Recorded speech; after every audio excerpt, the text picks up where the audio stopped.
Quem não encontrou, vai para uma célula. Diz assim: no primeiro dia da semana, estando nós reunidos com o fim de partir o pão, Paulo, que devia seguir viagem no dia imediato, exortava os seus discípulos e os prolongou o discurso até a meia-noite. E havia ali muitas lâmpadas no cenáculo, iluminando onde todos estavam reunidos. Um jovem, chamado Eutico, que estava sentado numa janela, adormecendo profundamente durante o prolongado discurso de Paulo, vencido pelo sono, caiu do terceiro andar abaixo e foi levantado como morto. Descendo, porém, Paulo inclinou-se sobre ele e, o abraçando, disse: não vos perturbeis, que a vida nele está. Subindo de novo, partiu o pão e comeu. E ainda lhes falou largamente até o romper da alva. E assim partiu. Então, conduziram vivo o rapaz e sentiram-se grandemente confortados. Amém? O título da nossa mensagem hoje, qual que está aí? Qual? Fala alto. O tema, Rafael, por favor. Aí os irmãos vão descobrir.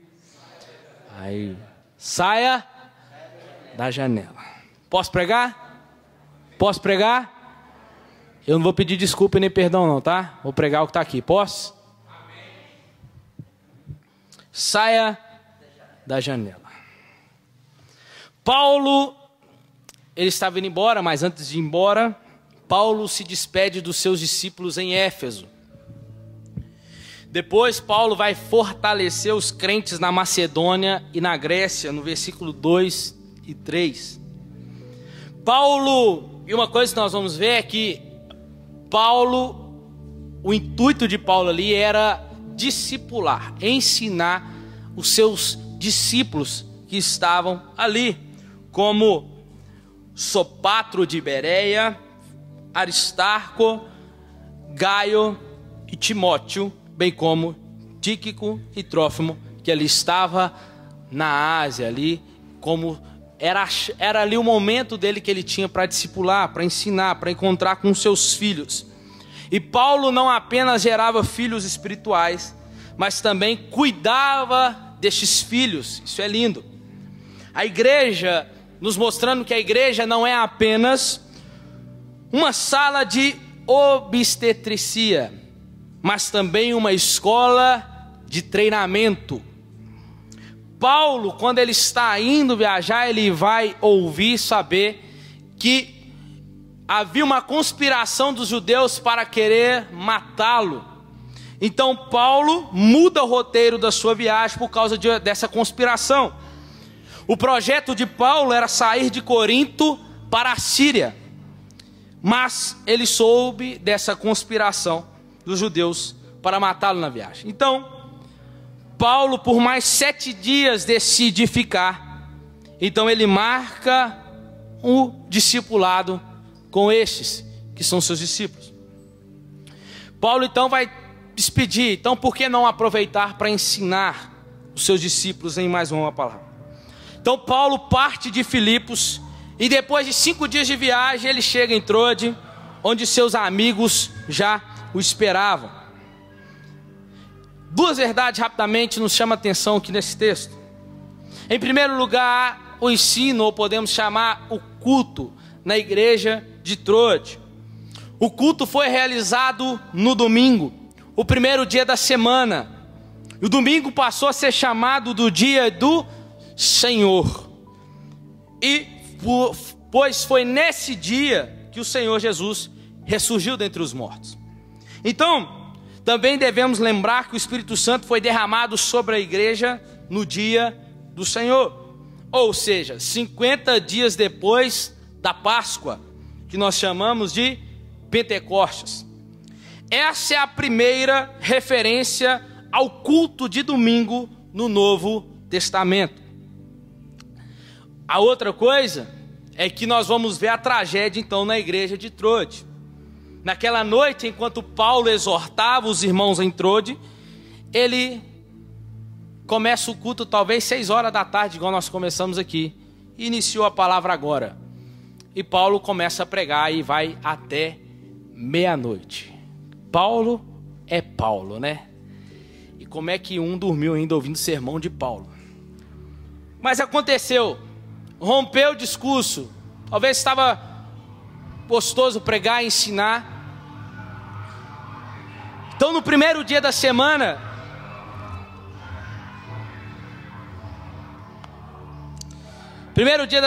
estando nós reunidos com o fim de partir o pão, Paulo, que devia seguir viagem no outro dia de forma imediata, Paulo exorta, Paulo ensina, Paulo prolonga o seu discurso até a meia-noite. Era para ser somente um discipulado, somente para os seus discípulos. Mas a casa começa a encher. Por quê? Porque toda a Troade fica sabendo que Paulo iria pregar naquela noite. Então a casa no terceiro andar do cenáculo começa a encher. E vai enchendo, começa a sentar outro ali, um ali, e por aí vai. E Paulo está pregando, só que no meio do culto entra um rapaz, esse menino chamado Eutico. E eu não sei o que passa na cabeça de Eutico, que entrou e assentou na janela. Imagina alguém entrar aqui agora, não encontrar uma cadeira, um lugar para sentar, mas talvez já chega e de pendura na janela ali, e fica ali sentado e fala: eu vou assistir o culto por aqui. Como é que seria a cena para você? Foi o que Eutico fez. Só que nós vamos ver, Eutico se assentando na janela, vai mostrar o seu desequilíbrio. E revelando o seu posicionamento em um ambiente voltado para o culto. E aquilo era a aula de discipulado de Paulo, e aqueles que são chamados discípulos dele. Só que Paulo, então, precisando ir embora pela manhã, reúne os seus discípulos lá. E acontece tudo isso que eu acabei de dizer, a casa enche. Todos se assentam aonde pode, deveria ser um discipulado e acaba se tornando um culto. E a casa fica cheia e Eutico se assenta na janela. Podemos então dizer que Eutico está dividido com as coisas de dentro e as coisas de fora. Mas quais as razões para se sentar em uma janela? Se não conseguisse entrar, ainda assim não justifica ele sentar na janela. E o versículo 8 vai dizer que nós lemos: e a casa estava cheia de luzes. Aquele ambiente está cheio de luzes. Tem a ver, por quê? Porque não tem como estar em um ambiente de culto aonde não tem luzes. Mas entenda uma coisa: luzes dentro do ambiente de culto não é por causa do culto, mas que esclareça as luzes é para revelar ou esclarecer quem está cultuando. Porque o ambiente de culto tem que ser às claras. Não dá às claras. Não dá para mastigar chiclete em um ambiente de culto. A luz revela o meu mau caratismo em relação ao culto. Culto não se entrega às escuras, culto se entrega às claras. A luz revela que não estou a fim de estar num ambiente de culto. A luz revela porque a minha cara está transtornada nesse ambiente aonde eu não queria estar. A luz revela o meu bate-papo. A luz revela o meus desdém. A luz revela o meu tô nem aí e tô mexendo por aqui. A luz ainda revela. Não dá para cultuar no ambiente escuro, porque culto no ambiente escuro não é culto. Porque culto no lugar escuro é alguma coisa oculta, não culto. Por isso que o ambiente tem que ter luzes, porque a luz revela o caráter de quem está dentro do ambiente. A luz revela o que eu e você viemos fazer, o que aqui. A luz revela o que estamos fazendo, o que. A luz revela quem é você. Na medida em que eu cultuo, a luz vem e me revela, não para alguém, mas para mim mesmo. E a função da luz não é te mostrar para quem está do seu lado.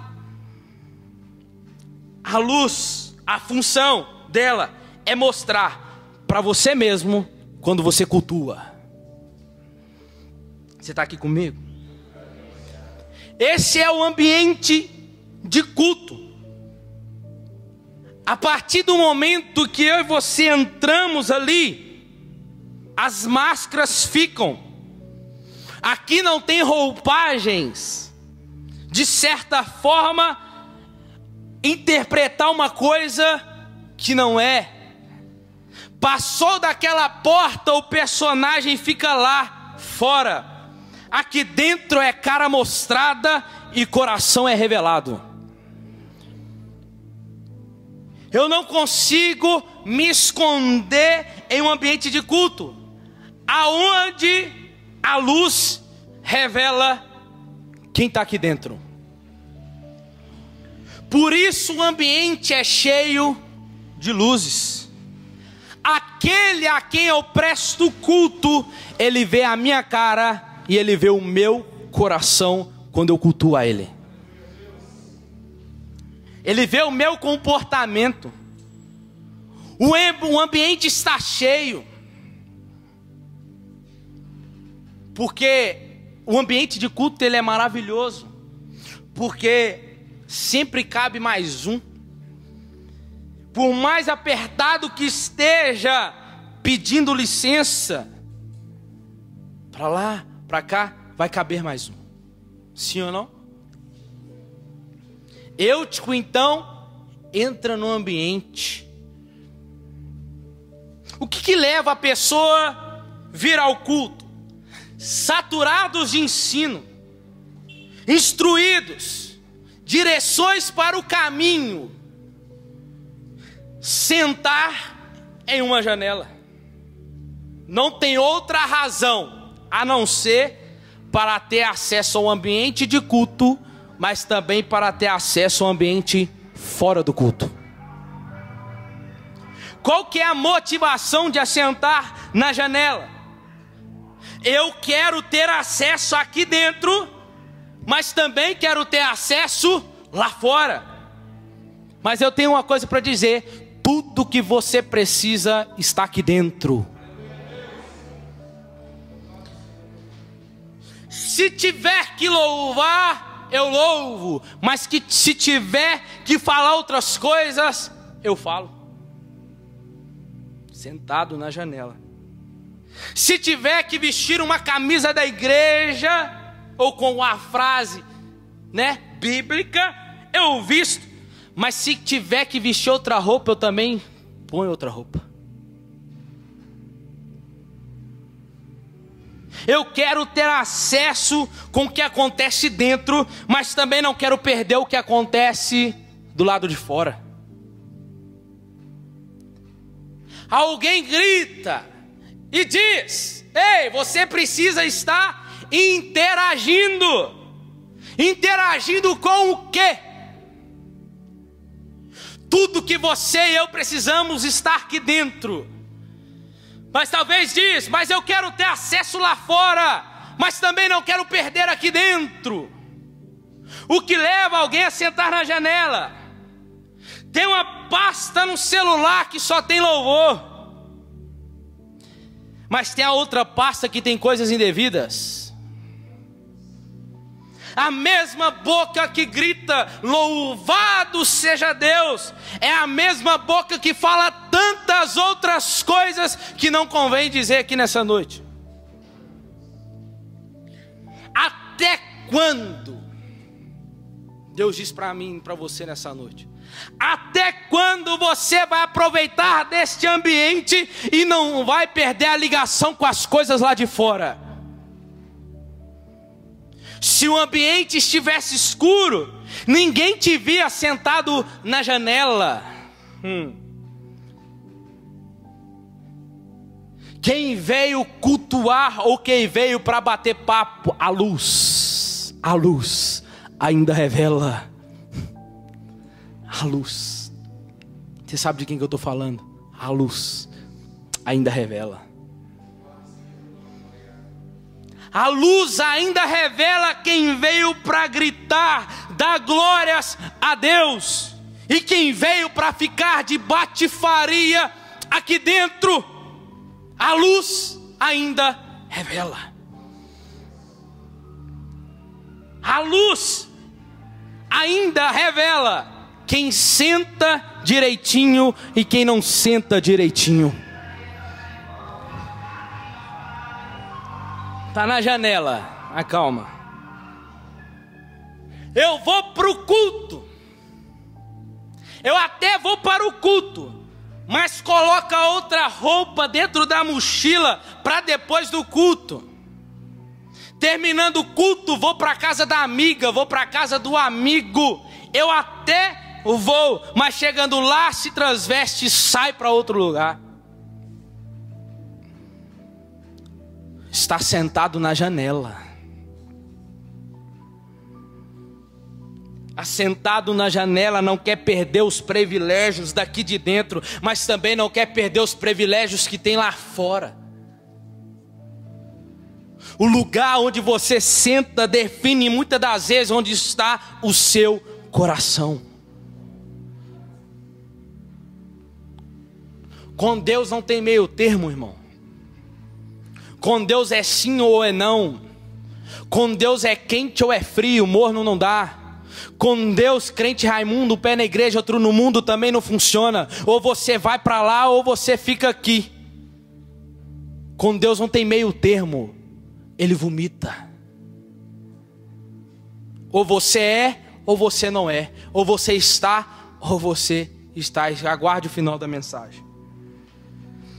A janela é um lugar que oferece muitas distrações. É através da janela que quem está dentro olha para fora e quem está fora dá uma espiada aqui para dentro. Ficar à janela é estar dentro, mas observando o que se passa lá fora. Ficar à janela é ter a atenção dividida e o coração distraído por muitas outras coisas. Eutico era um jovem da igreja e ele não abriu mão de estar reunido com seus irmãos na fé, mas Eutico ficou na janela. A janela tem a aparência de um lugar arejado, colorido, que oferece muitas distrações, mas não é um lugar seguro. E foi o palco da sua queda, do prelúdio da sua morte.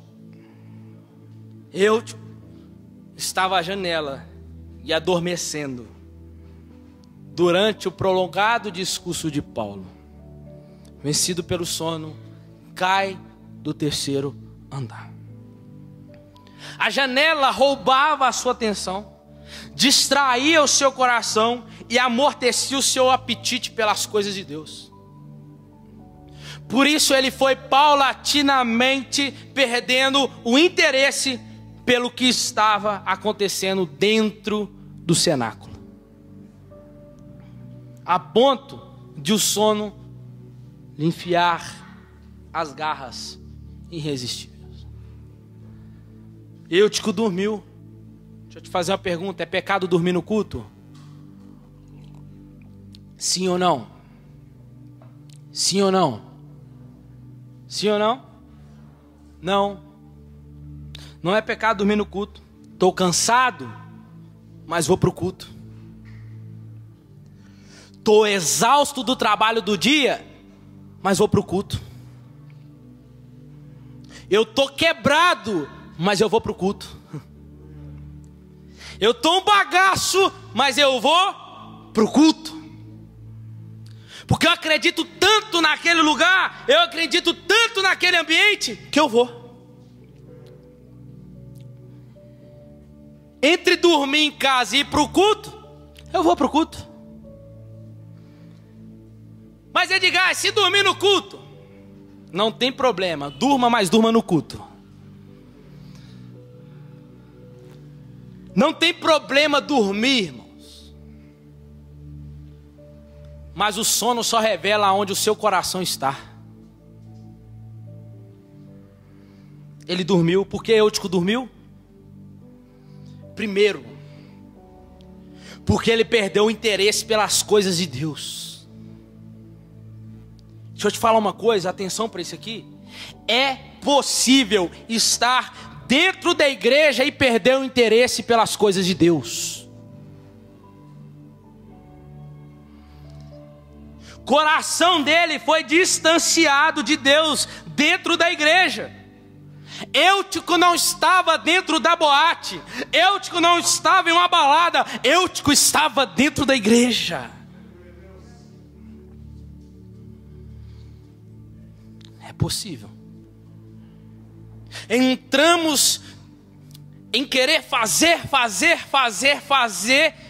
para Deus, mas a vida com Deus não tem. Está morrendo dentro da igreja. Eutico dormiu porque ficou em um lugar onde dividia sua atenção. Tem um muro. Imagina um muro. Um muro. De um lado, Jesus e seus anjos gritando: ei, desce daí. Não fica aí não. Você está correndo perigo aí. E ele andando para lá e para cá. E quando ele olha, Satanás está do outro lado com seus demônios.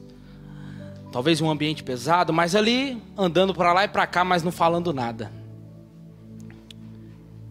E os anjos e Jesus gritando: ei, sai daí, desce para cá, vem para cá. E aquele jovem entra em questionamento. Ele olha para Jesus e fala: ué, mas ele está me gritando, está me chamando para ir para o lado dele. E quando eu olho para o outro lado, não, vocês aí não, tá? Para o outro lado, Satanás está ali com seus demônios e está quieto. Não fala nada, não me chama. Uai. E ele decide então perguntar para Satanás: ei, por que você não está me chamando? Por que você não está pedindo para eu e para ir como eles estão chamando? E o diabo dá uma resposta bem simples para ele e diz assim: o muro é meu. O muro é meu. O muro é meu. Você aí em cima só demonstra que você é meu. Você com dúvida é meu. Você incrédulo é meu. Você duvidoso se fica pro lado de lá, se fica pro lado de cá, é meu. O muro é meu. Como acontece em uma outra história. Um certo carteiro, rapidamente, tinha um desejo de ser rico. Rico. Ele passava na frente daquelas mansões entregando correio e falava assim: como eu queria uma casa dessa, como eu queria uma casa dessa. Satanás aparece para ele e fala assim: eu posso te dar tudo que você quiser. Falou assim: eu quero aquela casa. Aí Satanás vai, faz os malabarismos dele e fala assim: beleza, a casa amanhã vai ser sua já. Mas eu quero uma coisa naquela casa. Eu quero um prego que está lá no salão de festa. Eu quero aquele prego lá. Só aquele prego. E o carteiro fala: pode, é seu, é todo seu. Fica com ele. E acontece O carteiro, ele fica rico, não precisa mais trabalhar e aquela coisa toda. E ele convida todas as vizinhanças, como um bom vizinho faz. Todos entram ali, estão tendo aquela grande festa no salão de festa ali. Quem aparece? Satanás aparece, arrastando com ele uma carniça. Ele arrasta pelo meio do salão e todo mundo começa a gritar: que cheiro horrível, vou embora dessa festa, tudo. Satanás pega aquela carniça e pendura no prego. O carteiro vem para ele e fala: por que você está acabando com a minha festa? O que está acontecendo? Satanás fala assim: o prego é meu e eu faço dele o que eu quiser. Eis aí, em achar que você pode brincar com o diabo, achar que pode ficar em cima do muro, achar que pode, não, aquilo ali não tem problema, aquilo ali não tem nada a ver. Eu sou de uma seguinte geração, eu acho que tem mais gente comigo aqui, aonde lá fora diz está liberado, aqui dentro diz está proibido. Ah, mas já estão namorando, já faz há muito tempo, não tem problema morar junto, está proibido. Não sei por que eu estou falando isso aqui, mas Deus está mandando falar. Não tem problema, não tem nada a ver. É só um tempinho, é só um pouquinho, não tem problema. É proibido. A janela do telefone com a Bíblia não é pecado, mas foi a maior distração que tem. Aonde você vai abrir a Bíblia, não é pecado quem usa, mas onde você vai abrir a Bíblia, o WhatsApp chega, antes de olhar a Bíblia, você olha o WhatsApp e ali vai.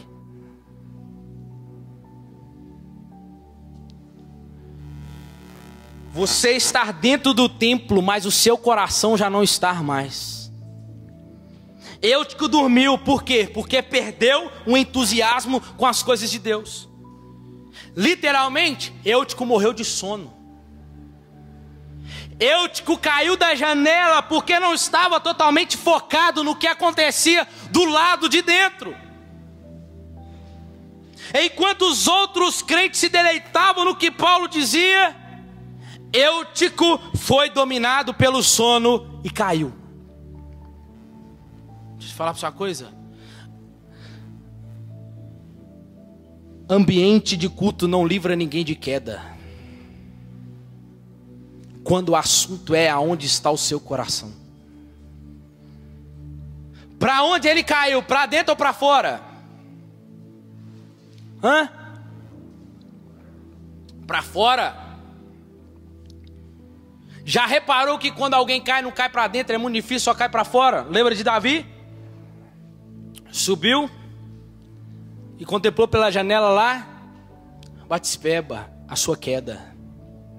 Lembra de Sansão? Imbricar com a filisteia Dalila, caiu também. Cair para dentro não é queda, cair para dentro é posicionamento. Cair para fora já é vergonha. Vergonha não é como caiu, vergonha é da onde caiu. Ah lá, caiu de lá, pregava lá, liderava lá, regia lá, liderava a célula lá, cuidava lá, pastoreava lá, servia lá, vestia a camisa da igreja lá, mas caiu. Ficar ouvindo 1 hora de palavra não inibe ninguém de queda quando o assunto é aonde está o meu e o seu coração.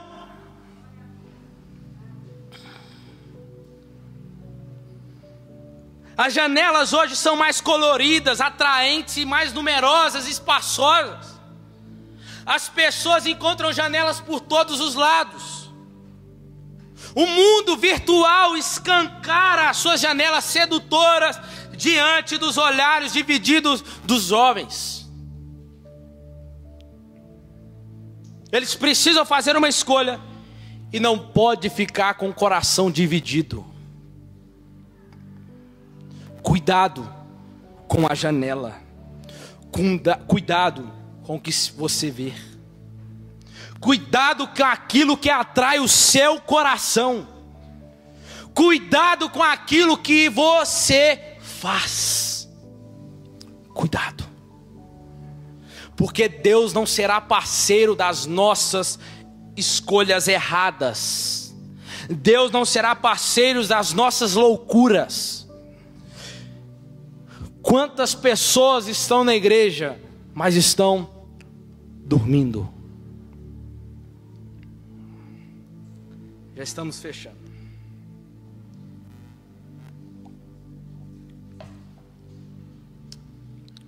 Vencido pelo sono, caiu do terceiro andar e foi levantado como morto. 10. Descendo, porém, Paulo se inclinou, o abraçou e disse: não vos perturbeis, que a vida ainda nele está. Paulo para o seu sermão. Paulo desce para ajudar o rapaz.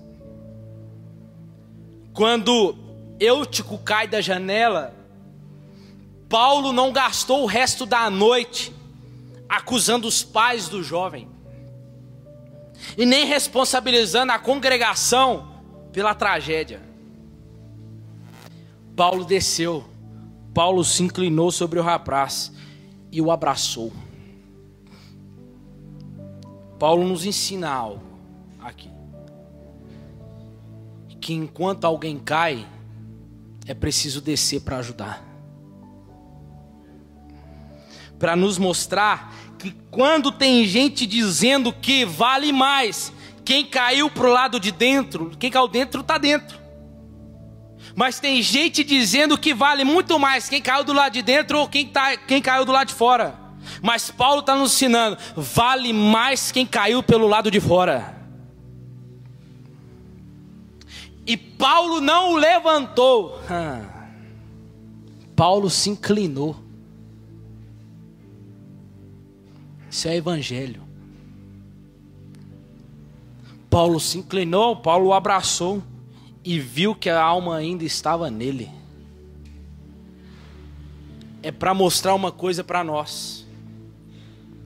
Que um abraço revela muito mais que um discurso. Paulo vai descobrir em um abraço o que o discurso não revelou para ele. É no abraço que eu e você vamos sentir coisas que não sentíamos quando estávamos longe. Paulo desce, Paulo se inclina, Paulo abraça o morto. Talvez você pergunta, qual o benefício de abraçar um morto? Qual o resultado de abraçar um morto? Por quê? Porque eu gosto de abraçar vivo. Porque vivo me abraça também. Eu gosto de fazer coisas para os vivos. Porque os vivos também vão fazer coisas para mim. Parece que perdemos a sensibilidade. Porque eu acho que aquele que está vivo precisa mais de mim do que aquele que está morto.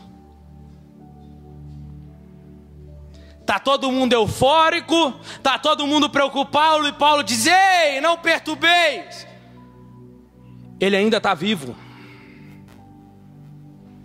É no abraço que vou revelar algo no coração. Tem gente que caiu para fora sendo tratado como morto, mas está vivo. Aleluia.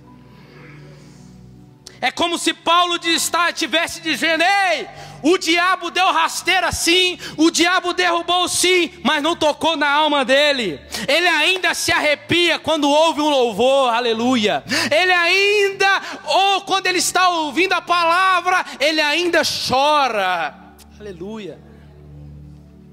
Talvez tem pessoas aqui hoje, que entraram aqui hoje, que estão aqui por causa de um abraço.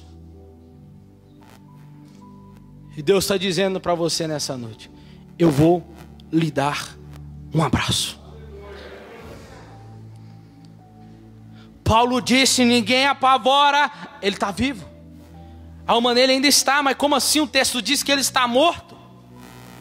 Ele está morto ou não está morto? O problema é que a gente fala muito e pratica menos. Existem coisas que vamos saber só quando nós abraçarmos. Abraçar quem não dá resultado, abraçar quem não abraça, fazer algo por alguém que não tem capacidade de fazer por nós, mas eu faço pelo simplesmente prazer. Eu faço. Será que eu e você envolvemos com alguém estando morto, nós sendo vivo? Alguém diz para você: não tem mais jeito, não se envolva. E Deus está dizendo: se envolva. Tem coisas que têm aparência de morto, meu irmão, mas está vivo. A sua família pode até ter aparência de morto, mas está viva. O seu casamento pode estar com aparência de morto, mas Deus está dizendo nessa noite: ainda está vivo. O seu marido, o seu filho talvez estão olhando para ele e falando assim: não tem jeito mais, não presta mais, está morto, pode enterrar. Mas Deus está dizendo: não vai haver sepultamento, porque ele ainda está vivo. Aleluia. Deus estava falando uma coisa aqui. O seu ministério, talvez para você, pode aos seus olhos estar morto, mas Deus está dizendo para alguém nessa noite: para mim ainda está vivo. Porque ainda que crê em mim, ainda que esteja morto há 4 dias, há meses, eu ainda ressuscitarei, eu ainda trarei a vida. Aleluia.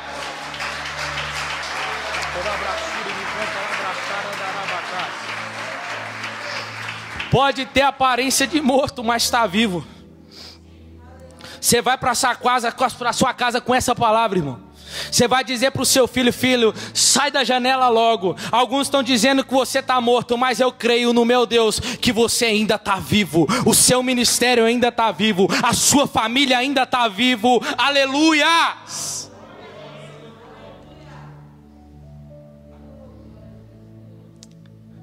Isso fica uma coisa linda que nós aprendemos. Que Jesus,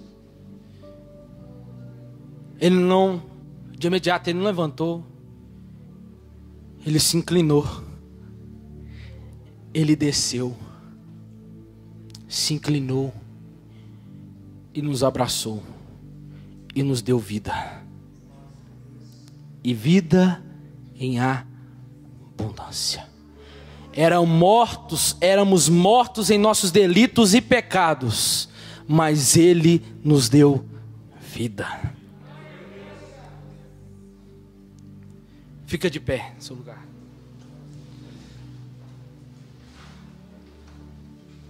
Escute isso aqui. A igreja conduziu vivo o rapaz e sentiu-se grandemente confortada. Certamente, Eutico não voltou para a janela. Ele aprendeu a lição de que ficar à janela é correr sérios riscos, é distrair o coração com as coisas do mundo, é se expor a quedas desastrosas, é flertar com a própria morte.